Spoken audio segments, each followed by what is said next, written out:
سلمان صاحب، نہ حفیظ شیخ، نہ عشرت العباد، نہ جیلانی صاحب باپ پارٹی بازی لے کے یہ کیسے ہوا؟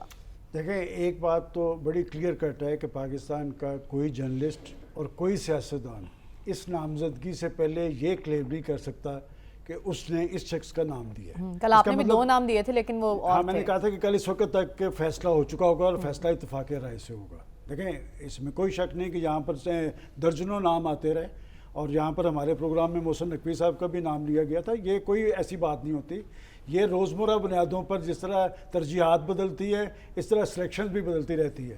اب آ جائیں کہ انوار اللہ کاکڑ صاحب کا اور بلوچستان سے نامزدگی، یہ دوسرے پرائم منسٹر ہیں جو نگران بلوچستان سے آئے ہیں، اور جہاں تک کاکڑ صاحب کے اپنے رول کی بات ہے، ایک تو بات ہے کہ وہ روایتی سردار نہیں ہیں، اچھا وہ متوسط طبقے سے تعلق رکھتے ہیں، مذہبی رجحان ہے، اور سب سے پلس پوائنٹ ان کا یہ ہے کہ بلوچستان کے اندر جو وہاں پر شدت پسندی تھی، دہشت گردی تھی، اس کے خلاف یہ ایک پاکستان کی توانا آواز تھی۔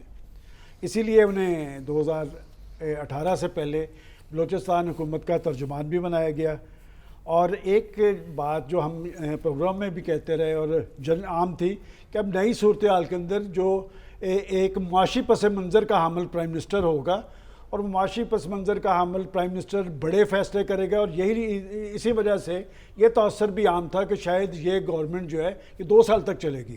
میں سمجھتا ہوں کہ سیاستدانوں کے حوالے سے تو یہ ایک نیک فعال ہے، یہ شخص سیاستدان ہے، اور وہاں اب آپ اسلام آباد میں دیکھیں، اس سے پہلے جو سینٹ کے چیئرمین ہیں ان کا تعلق بھی بلوچستان سے ہے، اور ان کا تعلق بھی باپ پارٹی سے ہے، اور یہ نگران پرائم منسٹر ان کا تعلق بھی باپ پارٹی سے ہے۔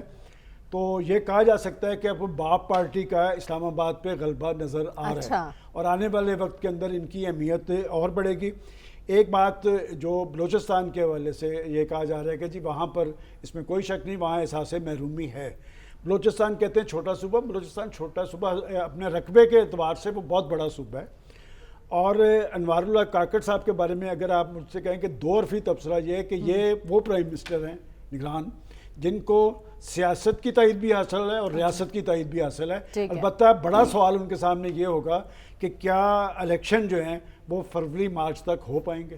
سلمان صاحب، 2023 تو الیکشن کا سال نہیں، یہ تو واضح ہو گیا، لیکن کاکڑ صاحب کا اقتدار کب تک چلے گا؟ کوئی اس پوزیشن میں ہے کہ انتخابات کا بتا سکے مارچ میں ہونے ہیں، 2024 میں کب ہونے ہیں؟ دیکھیں، پاکستان کے اندر کوئی انوکھی چیز نہیں ہونے جا رہی۔ وہ جو کہا جا رہا ہے کہ اوپر والے اور مہمہ، ہاں اوپر والوں کی مرضی چلتی ہے، وہ سیاسی حقیقت ہے پاکستان کی، مہمہ والی بات نہیں ہے۔ اس لیے نہیں ہے کہ 2018 میں تو یہ مہمہ بھی نہیں تھا کہ آنا کس نے ہے، کس کو پاکستان کے اندر نہیں پتا تھا کہ اوپر والوں کا فیصلہ کیا ہے؟ کیا کوئی مہمہ تھا کہ کس نے آنا ہے؟ کیا ان کے پاس اکثریت تھی پاکستان کے اندر سوائے ایک صوبے کے؟ سمپل میجورٹی بھی تھی۔ یہ نئی بات نہیں ہونے جا رہی۔ اور انوار اللہ کاکڑ صاحب کا آنا اس حوالے سے میں پہلے بھی کہہ چکا ہوں نیک فعال ہے کہ جب حفیظ شیخ کا نام آ رہا تھا اور جیلانی صاحب کا نام آ رہا تھا، اور یہاں پر ایک تاثر یہ بن گیا تھا کہ جی IMF کا پس منظر ہونا چاہیے، معاشی میں فیصلے ہونے ہیں، 2 سال کی ٹیکنوکریٹ حکومت بن جانی ہے اور آگے کی طرف معاملہ چلے گا۔ جو پولیٹیکل لوگ ہوتے ہیں وہ پولیٹیکل لوگوں سے اپنا تعلق قائم رکھتے ہیں۔ کاکڑ صاحب کے حوالے سے ایک بات میں سمجھتا ہوں کہ جو پاکستان کی بڑی لیڈرشپ ہے، شاید ان سے روابط نہیں رہے، اور وہ روابط اب انہیں رکھنے پڑیں گے۔ مریم نواز صاحبہ سے اگر وہ ملے ہیں تو ابھی وہ اور لوگوں سے بھی ملیں گے۔ وہ ایک سیاستدان ہیں، اور میں ایک بات ان کی اور خصوصیت، لیکن اب ملیں گے نا، لیکن اس فیصلے سے پہلے ملنا کیا کوئی معنی رکھتا ہے؟ اسلام جیسے وہ صافی صاحب نے کہا ہے نا، یہ ایک متحرک شخص ہیں، اس آفس میں بھی وہ آ چکے ہیں۔ بلکہ میں یہ بھی بتا دوں کہ ان کے میڈیا کے لوگوں سے بڑے اچھے روابط رہے ہیں، اس لیے رہے ہیں کہ بلوچستان کے اندر جب شورش جاری تھی یہ شخص جرأت سے بات کرتا تھا۔ اور سب سے اہم بات، جب ہم کہتے ہیں نا پسماندہ صوبہ، تو بلوچستان کے جو اصل مسائل ہیں، وہاں جو احساس محرومی ہیں، وہاں جو نوجوانوں کے ایشوز ہیں، یہ ایک نوجوان پرائم منسٹر ہے۔ اس کے یہ میرے سے 10 سال چھوٹے ہیں، یہ 53-54 سال کے ہیں۔ تو بات یہ کہ ایک نوجوان لیڈرشپ سے اگر آپ یہ توقع کریں کہ وہ تاریخ میں اپنا نام کسی ایسے پرائم منسٹر کے ساتھ لگوانا چاہے جس کی وجہ سے پاکستان ایک مشکل سے 2-4 ہوگا، یہ ایسا شخص نہیں ہے۔ دیکھیں، ہر شخص کو اپنی ایک ریپو کا احساس ہوتا ہے۔ ایک سیاستدان سے ہم یہی توقع کر سکتے ہیں کہ جتنی جلد ممکن ہو. اور وہ جو جلد والی بات ہے, آپ کو یاد ہوگا میں تو 2 بار سے آپ کو کہہ رہا تھا کہ الیکشن ملتوی ہوں گے اور فروری مارچ تک ہوں گے. اس بنیاد پہ کہہ رہا تھا کہ مردم شماری ایشو بنے گی اور اس کے بعد حلقہ بندیوں کا عمل جو ہے وہ 4 ماہ کے اندر پایہ تکمیل کو پہنچے گا. مسائل کا سیاسی حل سیاست سے نکلے گا, سیاستدانوں پہ اعتماد کرنا. ٹھیک ہے ڈاکٹر صاحب, آپ بڑی خوبصورتی سے کیا, بہت چکوال والی چڑھائی آ گئی نا اوپر سے. سلمان صاحب, جاتے جاتے ایسی باتیں کرنے کا کیا مقصد ہے؟ دیکھیں, وہ بات جو پاکستان کے سیاستدان کہتے ہوئے کتراتے اور شرماتے ہیں, وہ بات شہباز شریف صاحب نے کھلے طور پہ کہہ دی ہے. میں آپ سے پوچھتا ہوں کہ آپ مجھے پاکستان کا کوئی ایک سیاستدان آپ بتا دیں کہ جو مسند اقتدار پہ پہنچا اور اسٹیبلشمنٹ کے رستے کے بغیر پہنچا ہو. پاکستانی سیاست کا المیہ یہ ہے کہ پاکستانی پولیٹیشنز جو ہیں وہ پاکستانی جو ان کی پولیٹیکل پارٹیز ہیں اس سے سٹرونگ نہیں کرتے. وہ عوام کے اندر اپنا کیس بنانے کی کوشش نہیں کرتے. وہ عوام کی تائید اور حمایت سے اسلام آباد جانے کی کوشش نہیں کرتے. وہ تلاش کرتے ہیں وہی راستے جن کا یہاں پر ذکر کیا گیا. اور پاکستان کی اسٹیبلشمنٹ پاکستان کی بڑی سیاسی حقیقت ہے, میں ہمیشہ سے یہ کہتا آیا ہوں.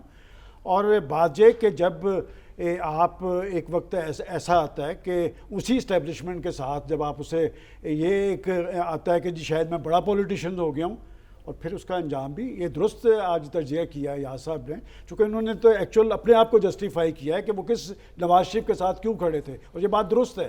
دیکھیں بات یہ کہ پاکستان, میں ہمیشہ کہتا ہوں, جمہوری اسٹرگل کے نتیجے میں بنا ہے اور یہ جمہوریت کے ذریعے ہی اس کی بقا اور سلامتی کا دار و مدار ہے. لیکن کیا وجہ ہے کہ پاکستان کے حکمران جو ہیں, وہ سیاستدان جو ہیں, وہ عوام کی طاقت پر یقین نہیں رکھتے, وہ اسٹیبلشمنٹ کی طاقت پر یقین رکھتے ہیں. اور آپ نے کہا کہ جی شہباز شریف صاحب نے یہ میسج یہ آپ کے اور میرے لیے نہیں دیا, یہ جن کو دیا ہے وہ بڑی اچھی طرح محسوس کر رہے ہیں, اس لیے کہ آنے والے وقت کے اندر بھی شہباز شریف صاحب کو حکمران سمجھا جا رہا ہے. یہ وجہ ہے کہ انہوں نے میسج انہیں دیا ہے جو آئے اسی راستے سے تھے, بعد میں انہی پر پل پڑے. تو بات یہ کہ اب وہ بات یہ بھی نا, وہ خود کو کہہ رہے ہیں کہ میں اسٹیبلشمنٹ کی آنکھوں کا تارا ہوں. جو لیڈر آج جیل کے اندر موجود ہے, آج سے 6 ماہ پہلے کیا وہ کس کو پکارتے نظر آ رہے تھے دن دہاڑے کہ میں صرف ان سے بات کروں گا, اس لیے کہ انہیں پتا تھا کہ انہیں اقتدار. لیکن سوال یہ ہے نا, کیا وہ بھی ان کو آنکھوں کا تارا سمجھتے ہیں؟